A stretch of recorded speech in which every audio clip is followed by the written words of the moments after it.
Hello hi, എല്ലാവർക്കും നമസ്കാരം. ഇന്ന് ഉണ്ടാക്കുന്നത് നാരങ്ങ വെള്ളയച്ചാറാണ്. അതിന് വേണ്ട ഇൻഗ്രീഡിയൻസ് എന്തൊക്കെയാണെന്ന് നോക്കാം. നമ്മുടെ നാരങ്ങ എടുത്തിട്ടുണ്ട്, നല്ല പഴുത്ത നാരങ്ങയാണ്. അതൊന്ന് വാട്ടിയെടുത്തിട്ടുണ്ട് കേട്ടോ, അതാണ് ഈ കളർ വന്നിട്ടുള്ളത്. തിളച്ച വെള്ളത്തിലേക്ക് ഉപ്പും ഇട്ടതിന് ശേഷം ഈ നാരങ്ങ എടുത്തിട്ട് ഒന്ന് തിളച്ചതിന് ശേഷം വേണം കോരി മാറ്റുക. എന്നിട്ട് എന്ത് ചെയ്യുക, നല്ലതുപോലെ തുടച്ചിട്ട് വെള്ളമൊക്കെ ഒഴിവാക്കിയിട്ട് കഷ്ണമാക്കിയിട്ട് അതിലേക്ക് വേണ്ട പാകത്തിനുള്ള ഉപ്പിട്ട് കൊടുക്കുക. അതേപോലെ തന്നെ കുറച്ച് പഞ്ചസാര ഇട്ട് കൊടുക്കണം കേട്ടോ. നമ്മൾ ഇന്നലെ മറ്റേ അച്ചാറുണ്ടാക്കിയില്ലേന്നാ, നാരങ്ങച്ചാറ്, ഇതാ അതിൻ്റെ വീഡിയോ ഇതാണ്. അപ്പോൾ അതേപോലെ തന്നെ ചെയ്യട്ടെ. നല്ല കൈ കൊണ്ട് തിരുമ്പി യോജിപ്പിച്ചിട്ട് 2 ദിവസം വെക്കട്ടോ, അവിടെ ഇരിക്കട്ടെ. അതിനുശേഷം ഇതിലേക്ക് വേണ്ടത് ഇഞ്ചി വേണം. ഇഞ്ചി ഒരു കഷ്ണം എടുത്തിട്ട് നല്ല ക്യൂബായിട്ട് അരിഞ്ഞെടുക്കുക കേട്ടോ. വീട്ടിൽ കാണുമ്പോൾ അരിഞ്ഞെടുത്തിട്ട് നമുക്ക് വെക്കാം. അതേപോലെ തന്നെ വെളുത്തുള്ളിയും വേണം. വെളുത്തുള്ളി വലിയ വെളുത്തുള്ളിയാണ് എടുത്തിട്ടുള്ളത്, അപ്പോൾ ചതച്ചിട്ടില്ല, ഞാൻ ഇങ്ങനെ അരിഞ്ഞെടുത്തേക്കാണ് കേട്ടോ. പണ്ടുള്ള അമ്മമാരൊക്കെ ഇങ്ങനെ ചെയ്യലാണ്, അരിഞ്ഞെടുക്കലാണ് അവരൊക്കെ ചെയ്യൽ. തനി നാടൻ വെള്ളയച്ചാറാണ് കേട്ടോ. അപ്പോൾ അതും വെളുത്തുള്ളി കുറച്ചധികം വേണം. നമുക്കിത് ഇതിനൊരു ചുവ ഉണ്ടാവേണ്ടത്, അതായത് ടേസ്റ്റും രുചിയും മണമൊക്കെ വരല് വെളുത്തുള്ളി ഇഞ്ചിയൊക്കെ കൂടുതൽ ചേർക്കുമ്പോഴാണ് കേട്ടോ. അതിന് വേണ്ടി പച്ചമുളകാണ്, പച്ചമുളക് വീട്ടിലുണ്ടായ പച്ചമുളകാണ്. അതിന് പകരം കാന്താരി മുളക് ഒന്നുകൂടെ ടേസ്റ്റ് ഉണ്ടാവും കേട്ടോ. കാന്താരി മുളകാണെങ്കിൽ ഇതും അതേപോലെ തന്നെ വീട്ടിലുണ്ടായ മുളക് അതുകൊണ്ടാണ് എടുത്തിട്ടുള്ളത്. നമ്മൾ പാകത്തിന് എരിവ് അനുസരിച്ചിട്ട് എടുക്കാം. പിന്നെ നമുക്ക് അച്ചാർ ഉണ്ടാക്കാൻ പോവാം. അതിലേക്ക് വേണ്ടത് ഒരു പാൻ അടുപ്പത്ത് വെച്ചിട്ട് നമ്മൾ ഉലുവയും കടുകും ഒന്ന് വറുത്ത് പൊടിക്കണം. അതിന് 1 ടീസ്പൂൺ ഉലുവ എടുത്തിട്ടുണ്ട്, 2 ടീസ്പൂണ് കടുകും.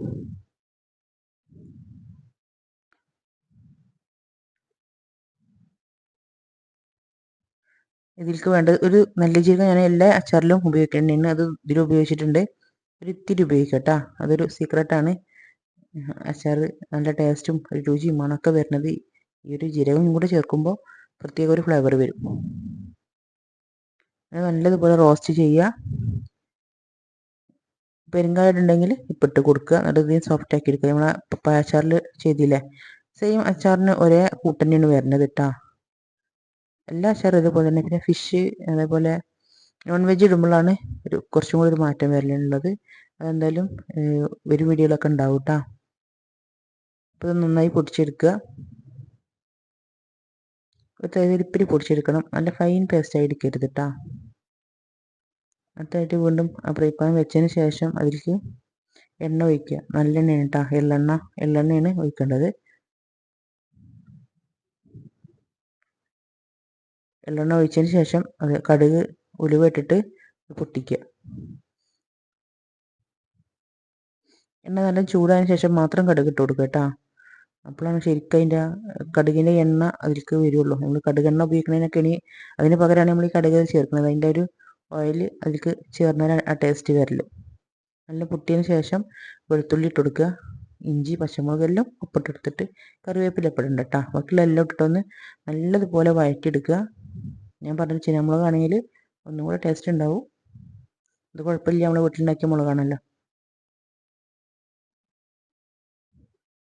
ചെറിയൊരു അടുക്കള തോട്ടം സെറ്റ് ചെയ്തിട്ടുണ്ട് കേട്ടോ, അതിലുണ്ടായ മുളകാണ്. നല്ലത് മൂപ്പിച്ചെടുക്കുക കേട്ടോ, നല്ല രീതിയിലൊന്ന് മൂപ്പിച്ചെടുക്കുക.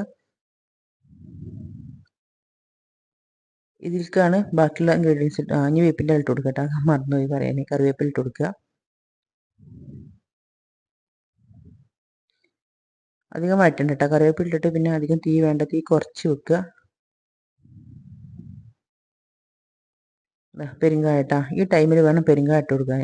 നമ്മൾ നേരത്തെ വറുത്തിട്ടൊന്നുമില്ലല്ലോ, അപ്പോൾ ഇതിൽ കിടന്നിട്ട് ഈ എണ്ണയിൽ കിടന്നൊന്ന് മൂക്കട്ടെ. 1 ടീസ്പൂൺ ഇട്ട് കൊടുത്തിട്ടുണ്ട് കേട്ടോ.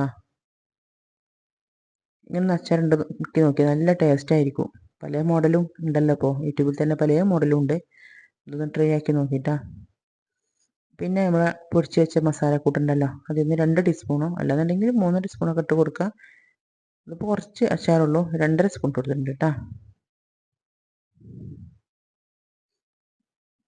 പിന്നെ കുറച്ച് കുരുമുളകിൻ്റെ പൊടി, നമ്മൾ വീട്ടിൽ പൊടിപ്പിച്ച കുരുമുളക് പൊടിയാണ്, അത് കുറച്ചിട്ട് കൊടുക്കുക. ആ പച്ചമുളകിൻ്റെ എരിവുണ്ടാവുമല്ലോ, എന്നാലും കുരുമുളകിൻ്റെ ഒരു ടേസ്റ്റും കൂടെ വന്നോട്ടെ വെച്ചിട്ടാണ് ഇട്ട് കൊടുത്തിട്ടുള്ളത് കേട്ടോ. പിന്നെ വിനാഗിരി, സുർക്കയാണ്. സുർക്ക കുറച്ച് ഒഴിച്ച് കൊടുത്താൽ മതി. ഓൾറെഡി നമുക്ക് ആ നാരങ്ങയിൽ തന്നെ നീറിഞ്ഞിട്ടുണ്ടാവും. നാരങ്ങ ഒരു പുളിയുള്ള സാധനം തന്നെയാണല്ലോ, അതിൽ പഞ്ചസാര ഇട്ട് കൊടുത്തിട്ടുണ്ട്. എങ്കിലും കണ്ടോ വെള്ളം വന്നിട്ട് കാണാൻ പറ്റുന്നുണ്ടായിരിക്കണം മുടി തുറന്നപ്പോൾ. നല്ലോണം തിളപ്പിച്ചതിന് ശേഷം ഇതിലേക്ക് വേറെ ഒന്നും ചേർക്കില്ല, ഉപ്പ് ചേർക്കണില്ല, കാരണം ഓൾറെഡി ആ നാരങ്ങ തന്നെ അധികം ഉപ്പിട്ടിട്ടുണ്ടായിരുന്നു. ഇതിലേക്ക് നല്ല യോജിപ്പിച്ചാൽ ഉപ്പൊക്കെ ഇതിലേക്ക് പിടിച്ചോളൂ കേട്ടോ.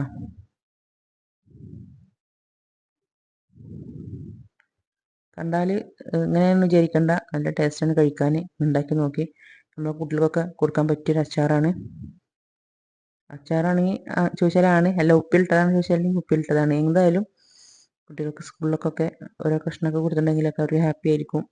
കടകളിൽ നിന്നൊക്കെ മേടിച്ച് തിന്നുന്ന പരമാവധി ഒഴിവാക്കുക. മഞ്ഞപ്പിത്തം അങ്ങനത്തെ പടർന്ന് പിടിക്കുന്നുണ്ട്. കുട്ടികളൊക്കെ സുരക്ഷിതരായിരിക്കട്ടെ. എന്താണ് അച്ചാറിട്ടാ. എല്ലാവരും സബ്സ്ക്രൈബ് ചെയ്യണേ. Okay, thank you.